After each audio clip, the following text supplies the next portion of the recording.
So it was amazing that, man, all of a sudden you were like everywhere at once. Okay. So I know the story, but some of the listeners and people viewing on YouTube don't know the story. So tell me what happens. So you write about your life and then someone finds out about it.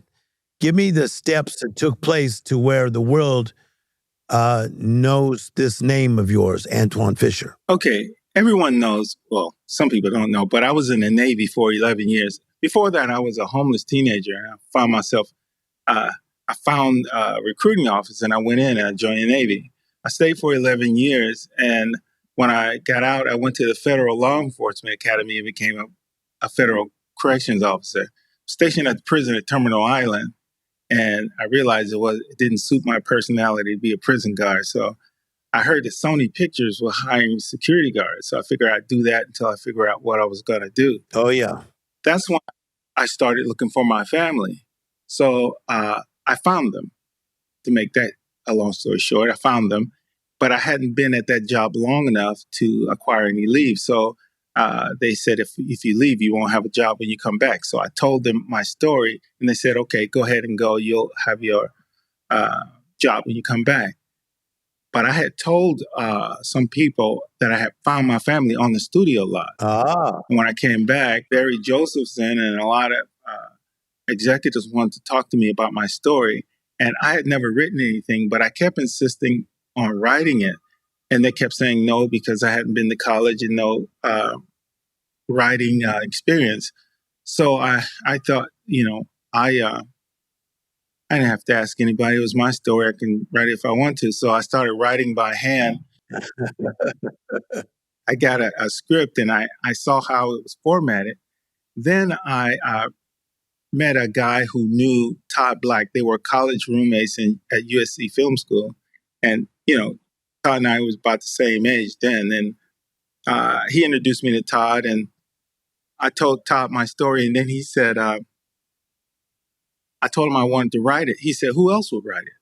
And that was the first time I ever heard anybody say that. And then he started encouraging me. He made it possible for me to write it and taught me how to write a screenplay.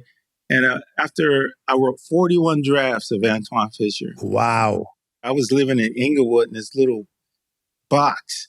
And he called me and said, hey, they have a check for you. I saw your screenplay. Go down to News Corp, take your ID card and pick up the check. And I had never had, I'm dyslexic, so it was difficult to read the number at first because I couldn't believe the number. So that's how I started. No, but that's amazing. Let's go there for a minute, Antwone. So when you write this, what was the dream? Was a dream that, a few people might see this? How big was the dream as far as, because the idea was to make a film, a movie. Is that correct? Yes. But in your mind, did you think it was going to be big or did you think it was just going to be regular? What were you thinking? Well, I was kind of like one step at a time. It was hard to believe these things were happening to me. I never looked that far ahead. I was just looking at right now. I just wanted to do the best job I could do because Todd was reaching out, trying to show me something different and gave me a chance to learn how to do it. But when he said he sold it, that was one step more. And that's when I started to believe that something could happen. Yes. And then there was a series of people who he was talking to Lawrence Fishburne at one time, Will Smith and Cuba Gooding at one time. And it was, we didn't make the movie until 10 years after I wrote it. So I had become a screenwriter after writing Antwone Fisher, and I worked for, all the major studios writing movies. And I wasn't as good as I am now. But I'm not as good as I probably can be when I get another writing job. So this podcast is about miracle mentality. A miracle, as you know, is something extraordinary, uncommon, not normal. So it is not normal that Denzel Washington gets involved in a project. It's not regular. It doesn't happen all the time.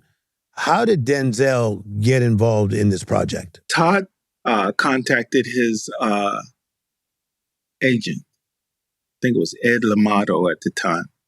And Denzel was looking for a screenplay to direct. He wanted to direct a movie.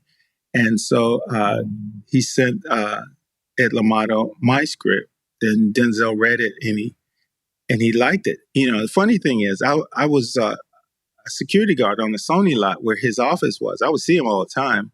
And his wife's cousin and I were friends. Yeah. And so I had given the script to her name is Rita Pearson. I gave her the script and she gave it to Pauletta. So everybody had read it except for him years before he found it. So it was interesting. You know, he was like, why does everybody know everything before I do?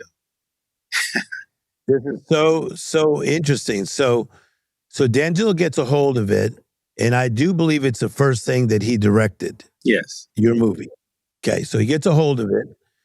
And then when do you first meet Denzel? How soon after he gets the script and reads it?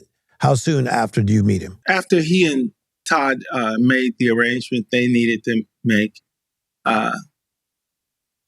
before they made the final arrangements, he wanted to meet me. So I met him at a restaurant on Pico Boulevard called Premium for lunch. And that was the first time I met him, just him and I. He doesn't remember, but when he came on a lot, he would wave, I'm the guard there, wave back. So I know what he looked like, but he didn't know what I looked like. I remember the first time I started meeting people that I looked up to. Like, I remember going to Quincy Jones's house in my 30s, and I looked up to Quincy. Mm-hmm. And now I'm sitting in his living room, and it's just me and him going at it. Mm-hmm. It could get a little bit surreal. So now when you and Denzel are talking about the possibility of him directing a story about your life, what goes to your mind? This is good for the listener because there's a lot of people that have dreams, but now you're finding yourself in the middle of that dream. So what did that feel like to you? Well, I never really dreamt of being a writer. Because I'm dyslexic, I didn't read as much as some people, and but I couldn't pass up the opportunity. It turned out that I had talent as a writing talent. Meeting Denzel for me, though I had seen him many times, I never spoke to him like I sat down and spoke to him that day. It was a combination of being excited that it was possible that they were going to actually make the movie after writing it. And then it was my fear of it actually maybe happening. And then it was the excitement of meeting him, not just because he was Denzel, but because I figured if Denzel wanted to direct my movie, it would probably happen. And so there was a lot of feelings I had that day. I was nervous, but before we finished our lunch, I didn't think this, but I felt that, Denzel's just like anybody else you meet. Yeah. He is a huge movie star, but he's also like a human being. Mm-hmm. And he has family, he has people who depend on him, just like all of us. And the time I spent with him humanized him for me. And then he just became like Denzel, just like when I see him now, yes, I know he's a big movie star, but most of all, I see him as somebody who, he did a lot for me. Take me into this idea of a foster home that's not good, because I never been in that. I've been in a lot of things that are not so great. Yeah. To feel misplaced and displaced and feel like it's really not your home, but you still have to live there, what does that feel like? Well, for a long time, I didn't know I was a foster child. And one of my foster sisters told me. And then from then on, I would just always wonder who was my mother and who was my father. And there was never an answer to that. They were pretty rough well, not all of them, but my foster mother particularly was rough on the kids, me and my foster siblings. And they would say a lot of hurtful things and do a lot of hurtful things. A lot of things happen. And, at this point in my life, when I think about that part, I, you know, I've had a lot of ups and downs, but what I realized is not, there's a time comes in life for forgiving people. Yeah. And so, not like I don't like talking about the abuse and that kind of thing, but I feel like, one day I was talking to my wife about my foster mother and how she would prepare for the winter and that kind of thing. And then she said, "Wow, I never heard you talk about her like that." And I told her, "Well, maybe I've forgiven them." Wow. And I think when people think about forgiving someone, someone sock you in the eye, you're walking around with a fat eye, and everybody's thinking you should forgive the person, and you say, "Okay, I'll forgive you," but you're still hurt and your eye is still fat. That's not fair. I think, for me at least, forgiveness came over time, and maybe somewhere in my mind I was sifting through and processing it, and I wound up forgiving them and not even knowing that it had happened. But I was happy. It made it easy for me to write about them. I have a new book and I wrote about them, and I called this reflection What Forgiveness Gave Me. Incredible. I often say that there's a defining moment where the pain begins to transform into purpose. What was the moment for you? How did joining the Navy change your trajectory? Because so now you tell me you get in, you were not supposed to get in. Did you start to feel a sense of a home in the Yes. Navy? Talk to me about that. For a long time, I considered the Navy my home, and I didn't ever think about getting out. I thought I'd do an entire 20 years, and I was comfortable in the Navy. And then once I started to grow, I got a little older and confidence and self-esteem, and I started thinking about what it would be like to take care of myself, to be a civilian and find a job and pay rent and do all of that. And I had paid rent because I had had apartments when I was in the Navy, but I wanted to be free.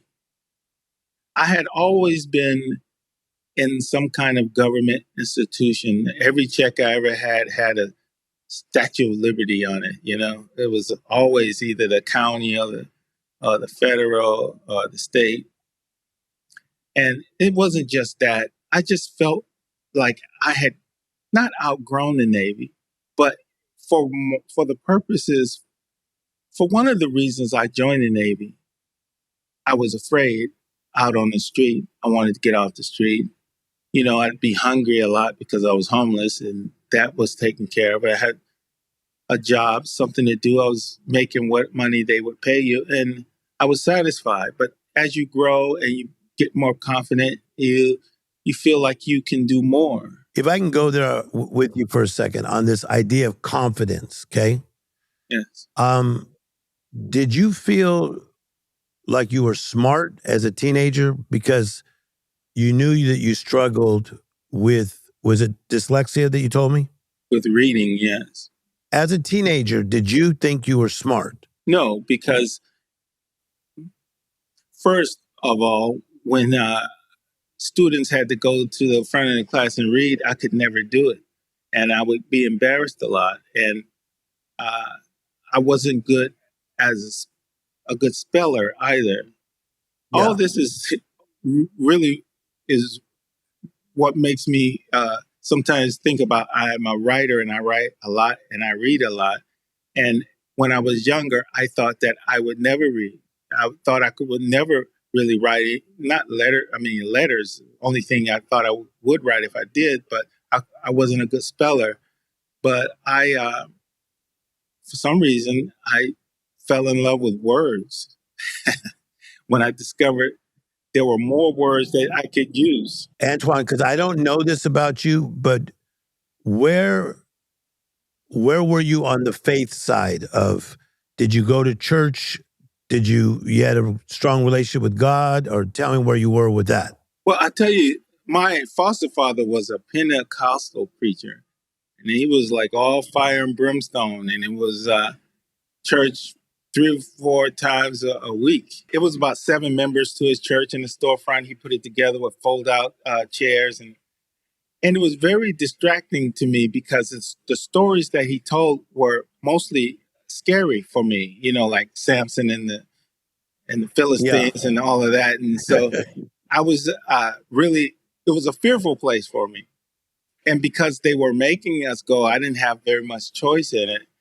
And so I did, but I did listen and I heard everything. So as I grew up, I feel like I created or came to understand my own relationship that I would have with God. Yes. And I think it was very personal for me because I used to uh, talk to God when I was a little boy. And I'll tell you this, the first time I ever asked God for anything, I love soul music and it was uh, kept me going. It made me happy. I would pretend I was in the band or in the group. Anyway, Yeah. I was praying that all the soul music wouldn't be sung up before I got older. So I would have some good music to listen to. And I asked God, if they do sing up all the songs, can I have all the songs that I liked, someday in the future? Well, then Apple Music came and I made this huge, so I feel my prayers were answered. Exactly. Interesting enough is that Denzel Washington's from the Pentecostal movement. I'm from the Pentecostal movement. That's how I know Denzel and Pauletta from the church they go to in Los Angeles with Bishop Charles Blake for all those years. Yes. And I saw the pros and the cons of religion in my early life, but similar to you, I found my own relationship with God. And I think that's pretty cool how, as his son, you found that connection to God the Father.